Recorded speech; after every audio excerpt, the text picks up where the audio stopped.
जिल्ह्याचे माननीय पोलीस अधीक्षक श्री संदीप घुगे, मिरज उपविभागीय पोलीस अधिकारी माननीय प्रणय जिल्हा सर यांच्या मार्गदर्शनाखाली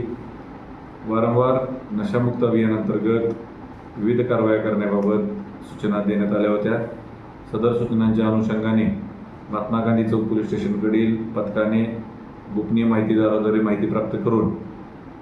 महात्मा गांधी चौक पोलीस स्टेशन हद्दीतील निलजी हायवेलगत ब्रिज खाली काही लोक सुगंधी तंबाखू माल वाहतूक व विक्री करण्यासाठी येणार असल्याची खात्रीलायक माहिती महात्मा गांधी चौक पोलीस स्टेशनला मिळाली होती। त्या अनुषंगाने महात्मा गांधी चौक पोलीस स्टेशनकडील पथकाने कारवाई करीत 570 किलो सुगंधी तंबाखू माल व एक आयशर चारचाकी वाहन असं एकूण 11,26,000 रुपयाचा मुद्देमाल या गुन्ह्यामध्ये जप्त केलेला आहे। सदर गुन्ह्यामध्ये आरोपितांनी मालाची वाहतूक करण्याकरिता शेतीमालातील लिंबू यांची पोत्यांचे सहारा घेत लिंबू मालाच्या खाली लपवून शिताफीने सदरचा मुद्देमाल